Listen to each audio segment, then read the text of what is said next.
Por la señal de la Santa Cruz de nuestros enemigos, libramos, Señor Dios nuestro, en nombre del Padre, del Hijo y del Espíritu Santo. Amén. Señor mío y Dios mío, creo firmemente que estás aquí, que me ves, que me oyes. Te adoro con profunda reverencia. Te pido perdón de mis pecados y gracia para hacer con fruto este rato de oración. Madre mía Inmaculada, San José, mi Padre y Señor, Ángel de mi guarda, interceded por mí.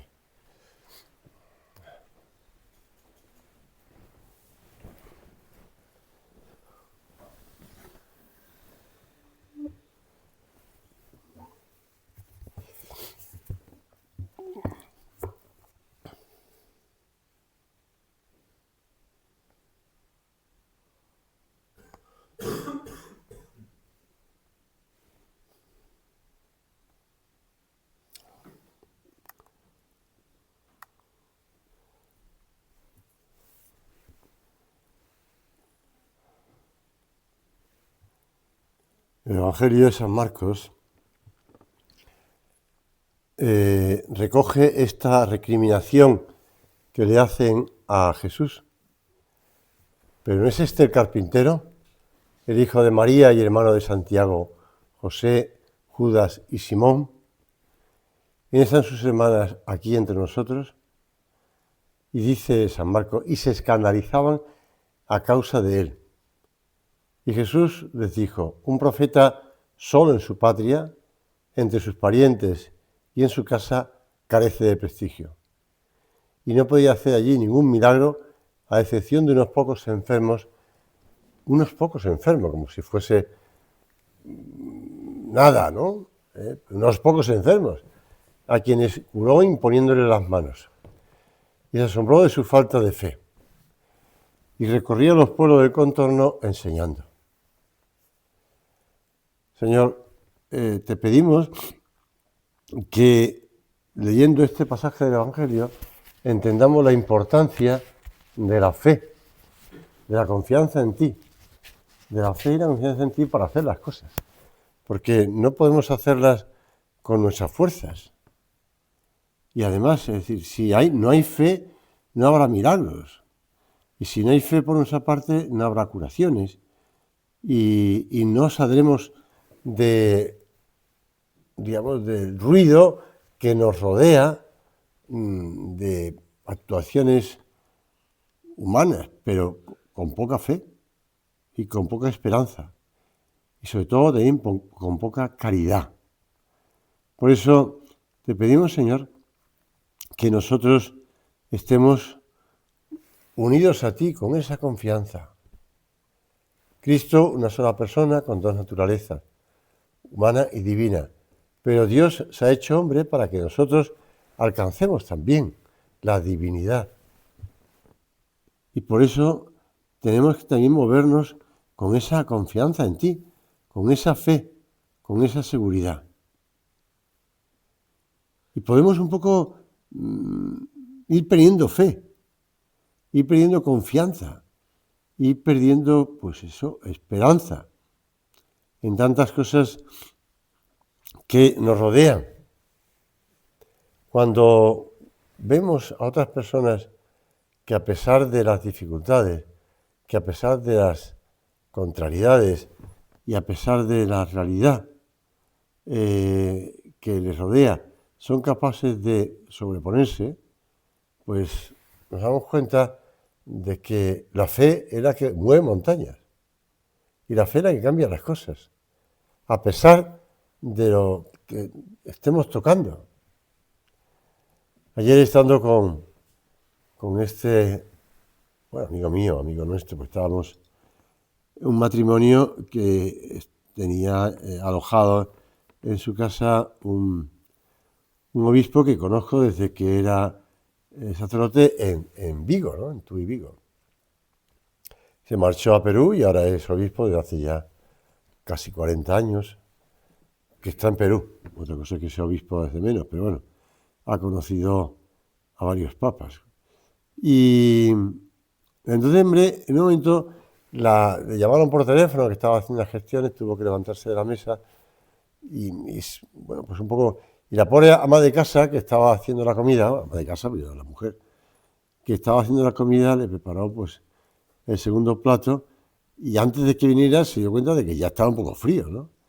Entonces fue a calentárselo, bueno, pequeño, ¿eh? Y volvió y el obispo en ese momento dijo, mira, no tenías por qué haberlo hecho. Una persona que una vez que uno ha subido las montañas y las sierras de Perú y ha estado viviendo y comiendo en tantos sitios, que esté frío no pasa nada.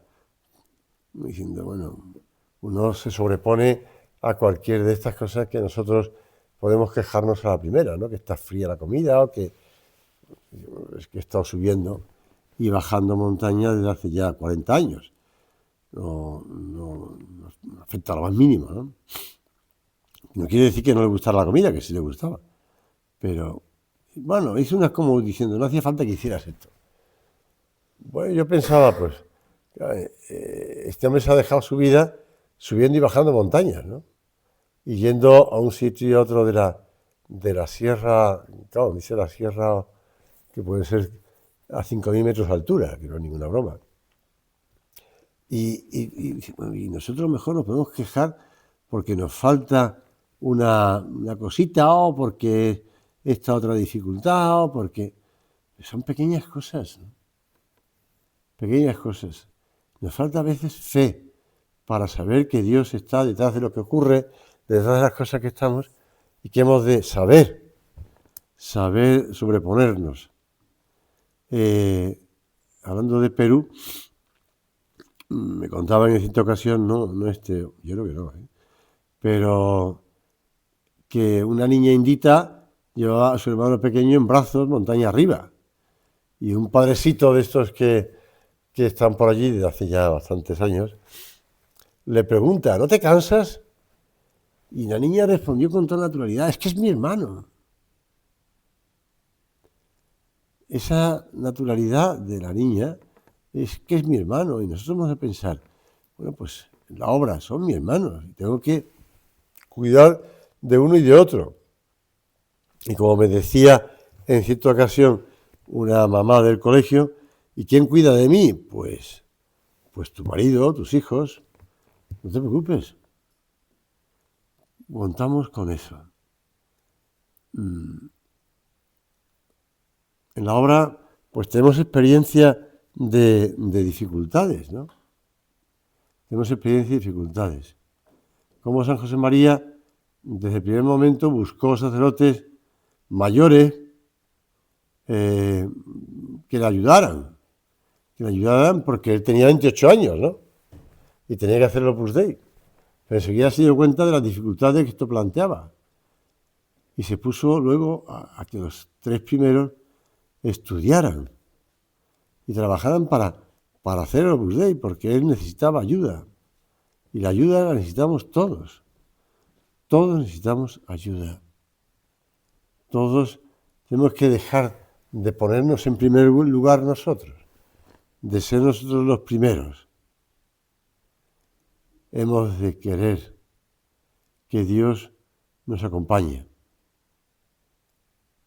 Recordando pues, que en el año 1951 la obra sufrió uno de los peores ataques, todos recordáis, al intentar decapitarla y separar las dos secciones del Opus Dei, pues don Ricardo Fernández Vallespín hablaba de que la obra es la vida del Padre y nuestra vida.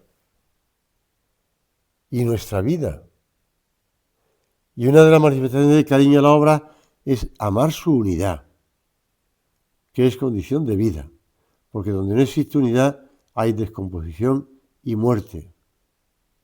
Y ningún enemigo exterior, por poderoso que parezca, puede hacernos daño, ni a la obra ni a nosotros, si estamos bien unidos, como un ejército en orden de batalla. Todos los días pedimos en las preces por la unidad de la obra, con palabras salidas de los labios de Cristo, para que todos sean uno como tú, Padre, estás en mí y yo en ti, a fin de que sean uno como nosotros somos uno. Unidad espiritual, unidad jurídica. Todos vivimos el mismo espíritu que hemos recibido de nuestro Padre y que tenemos que por decirlo así, recordar. Tenemos que repasarlo, tenemos que darle vueltas. Cómo la obra es una familia sana y un solo puchero. ¿Cuántas veces hemos oído comentar esto? Decía nuestro padre, para la vida espiritual de los miembros de la obra no tenemos más que un solo alimento, un mismo espíritu, un solo puchero. No tenemos que hacer cosas raras que en el fondo pues nos perjudican en primer lugar a nosotros y después a esa unidad de la obra. No podemos ir por libres.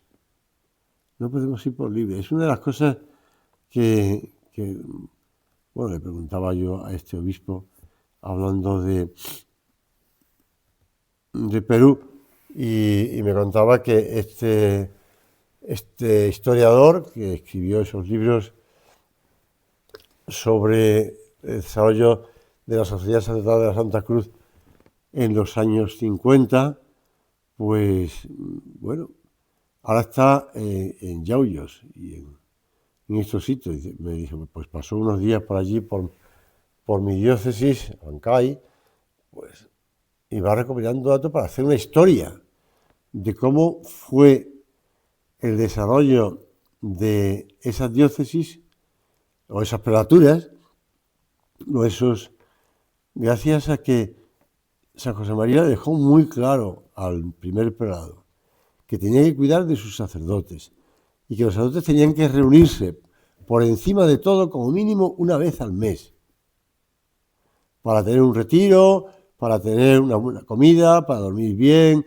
para estar todos juntos, para jugar a fútbol, porque hemos jugado a fútbol todas las veces que tenían ese mes, esa reunión, pues la unidad, para que ellos también comprobaran que los que estaban por un lado y por otro, pues podían saber que hay hermanos suyos que también estaban haciendo lo mismo y estaban unidos. Unidad. Que no somos apóstoles de pata libre, que no vamos por nuestra cuenta haciendo las cosas, que vamos con el Señor. Por eso, Señor, te pedimos ahora que, recordando ese pasaje de la Sagrada Escritura en que se dice que todo el pueblo judío fue congregado, unidos como un solo hombre, para las cosas espirituales en lo que se refiere a la ley de Dios. Lo digo porque estoy leyendo ahora ya el libro del Éxodo, ya he dejado de leer el Génesis y ahora estoy en el Éxodo. Pues congregados, unidos como un solo hombre, unidos al Padre. Me enseñó una foto este obispo en la que estaban los 4 obispos peruanos de la obra con el Padre, era muy gracioso.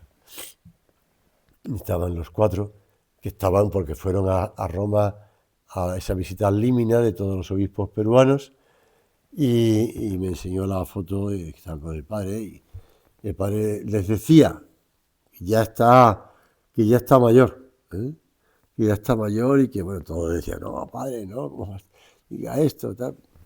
Bueno, pero notaban que el Padre estaba muy cariñoso, muy cercano, pero que evidentemente ya tiene 81 años. Y cómo, pues, ellos, hizo muchas gracias, pues, cada uno era distinto, uno más alto, otro más bajo, otro más moreno, otro menos moreno. Estaba uno de ellos que estuvimos en Roma juntos, estaba este con el que estoy hablando, que lo conozco desde mis primeros años en Vigo, y cómo, pues, todos arroparon al Padre también, ¿no? Y dicen, no, Padre, pero tampoco tal.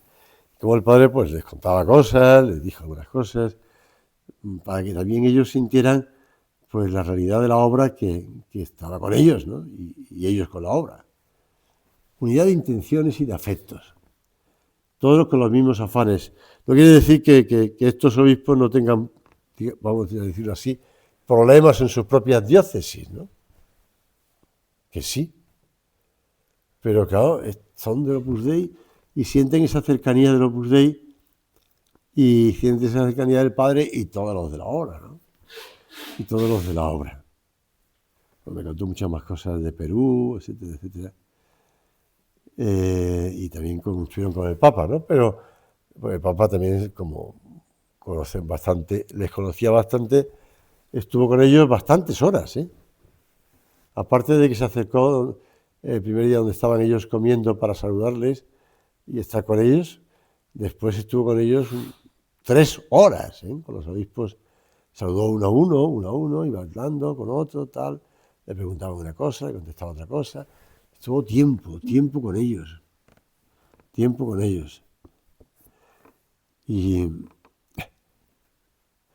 lo divertido es que nada más salir de estar en el encuentro con el Papa, los obispos peruanos, ya se corrió la voz de que en noviembre iría a Perú.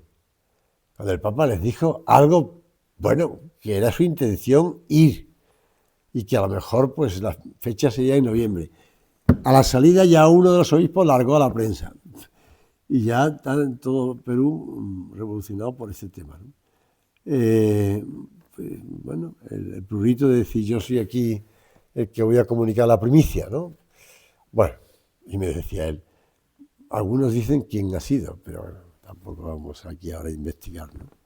Pero la realidad es que cuando uno va por libre y quiere ser el que comunique la primicia, el que va adelantando, no, por favor, vamos a estar, lo importante es el Papa, ¿no? Unidos al Papa.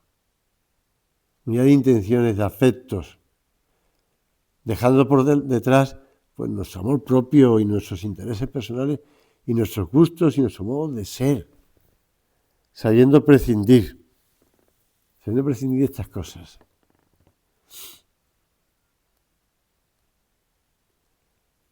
No sé dónde saca esta anécdota, pero era uno de las obras que en la clínica de Navarra, en Pamplona, estaba muy enfermo. No podía apenas moverse y no podía hablar. De hecho, ya falleció después. Y un día que está sentado, los que le acompañan, pensando en que podía estar más cómodo, le ponen algo para que pueda apoyar las piernas más en alto. Y aquel hombre, pues que ya digo que estaba bastante malito, les mira con cara de felicidad y agradecimiento y les dice, me habéis adivinado el pensamiento. Y los médicos se quedaron sorprendidos porque no sabían cómo podía aquel hombre hablar en la situación en la que estaba. Pues ese hombre manifestó, esta persona del Opus Dei manifestó su agradecimiento sobreponiéndose a su enfermedad porque los que estaban pendientes de él le habían adivinado el pensamiento. Hemos de adivinar el pensamiento y el querer. Si no estuvieseis unidos entre vosotros, si no estuvieseis unidos conmigo, decía don Álvaro, si no estuvieseis unidos todos a nuestro Padre en el cielo, no estaríamos unidos con Dios. Unidos. La unidad que el Señor nos pide es la grandeza de saber que uton es un sint, como tú y yo somos uno, que todos sean uno.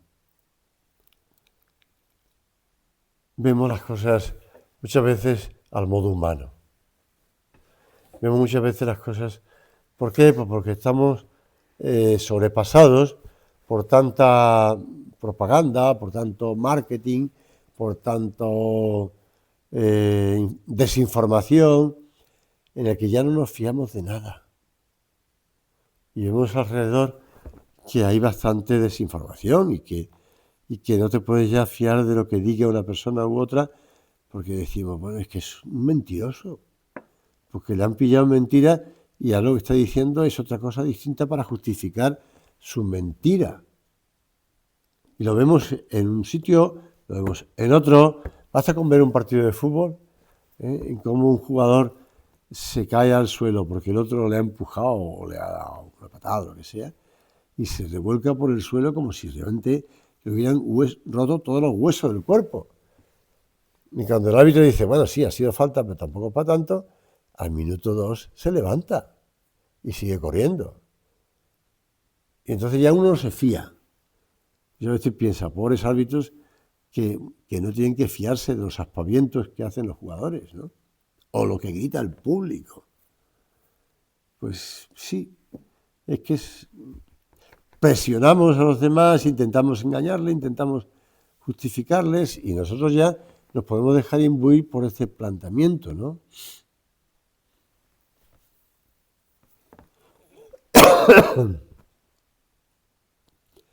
José Luis Martín Descalzo hablando del Papa San Juan Pablo II, comenta, esto evidentemente es de los primeros tiempos de San Juan Pablo II, pero después, sobre todo porque él lo escribió, con lo cual, hace unos días el patriarca tal viajaba a Roma y se abrazaba emotivamente con el Papa Juan Pablo II. Pero horas después, el patriarca ortodoxo, con una sinceridad dolorosa, pero en definitiva admirable y honesta, aseguraba que la Iglesia ortodoxa no podrá aceptar jamás que el obispo de Roma pueda tener poder decisorio en el interior de nuestras iglesias. Y aseguraba que el primado romano es un obstáculo insalvable en el camino hacia la unidad. Pues ante estas manifestaciones, a pesar de ese abrazo y de tantas cosas, pues ¿qué hacer, no? ¿Qué hacer? Porque evidentemente el Papa no puede dimitir, ¿no? Y como decía Martín Descalzo, ¿es lícito buscar la unidad a cualquier precio? ¿No sería una farsa una unión que no se apoyara en la fe íntegra y compartida? Y explicaba, a este clima de miedo y desconfianza aludía el Papa Juan Pablo II, pidiéndonos que nos atrevamos a esperar contra toda esperanza humana, y para ello habrá que empezar por valorar lo ya conseguido.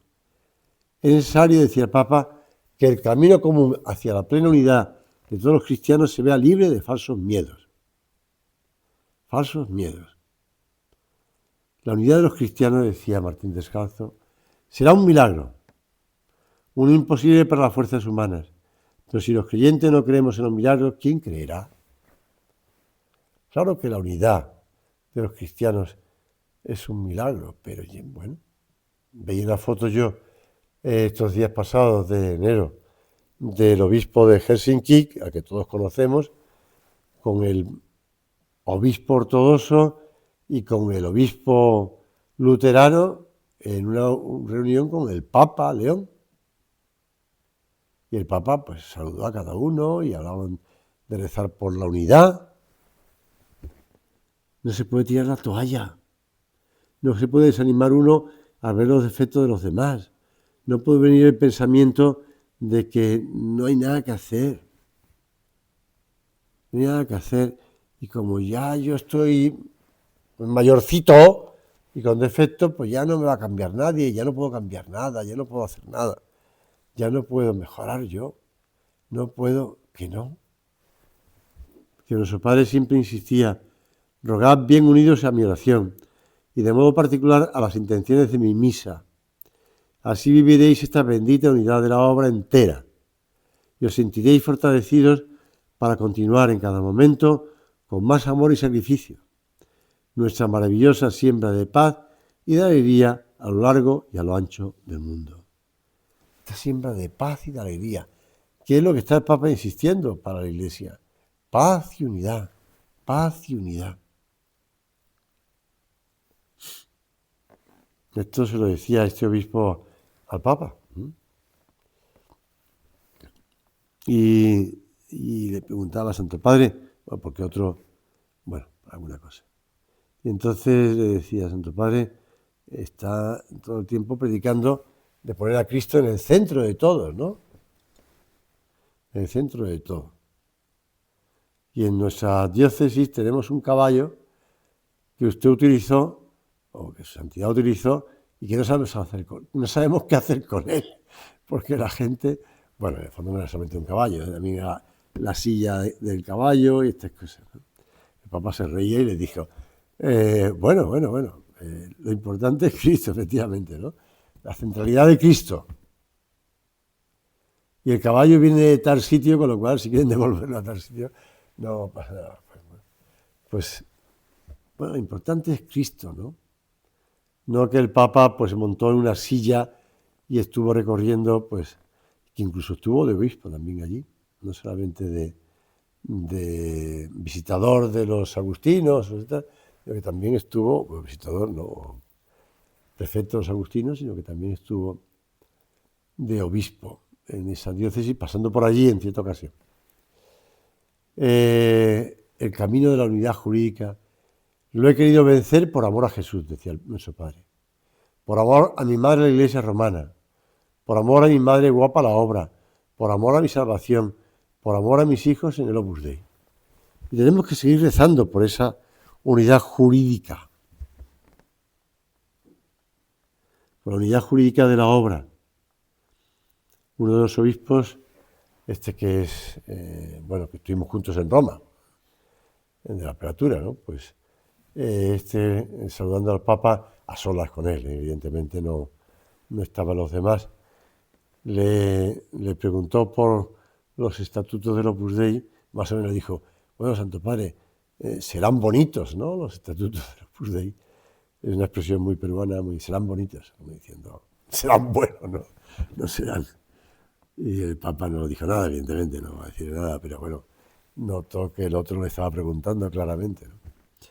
Y además con una expresión que el Papa conoce muy bien, muy peruana, ¿no?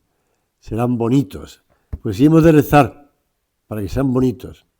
Hemos de rezar para que sea la unidad, cuando Dios quiera y como Dios quiera, pero que sean bonitos. Esa unidad de la obra. Cuando entendemos lo que tantas personas de casa durante decenios han rezado, han pedido, han encomendado, pues nosotros igual. Seguimos unidos al Padre, seguimos ayudando a los de casa, seguimos, haciendo la vida agradable a los demás, ayudándoles también con la conexión fraterna, con el cariño, por encima como decía antes, de nuestra vanidad y de nuestras cosas, ¿no? Don Álvaro, en la homilía del 27 de junio del 75, y por eso he dicho don Álvaro, y para estar bien unidos, hermanas y hermanos míos, lo que hemos de hacer, la receta que siempre nos ha dado el Padre, es que seamos humildes. La soberbia, la vanidad, producen como efecto la separación, las rencillas, las molestias entre hermanos, que nunca se han dado en la obra y que no se deben dar nunca. No se deben dar nunca.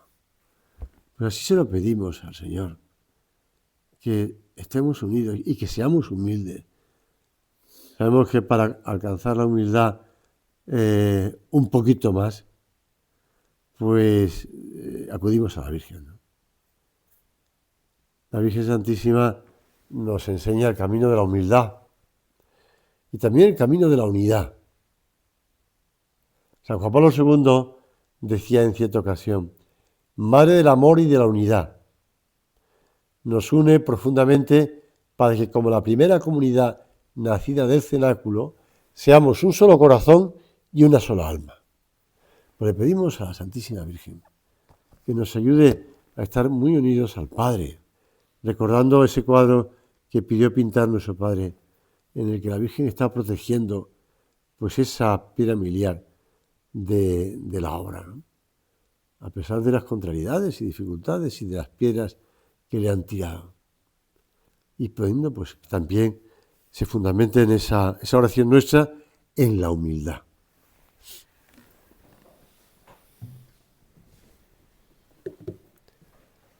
Gracias, Dios mío, por los buenos propósitos, afectos e inspiraciones que me has comunicado en esta meditación. Te pido ayuda para ponerlos por obra. Madre mía Inmaculada, San José mi Padre y Señor, Ángel de mi guarda, interceded por mí.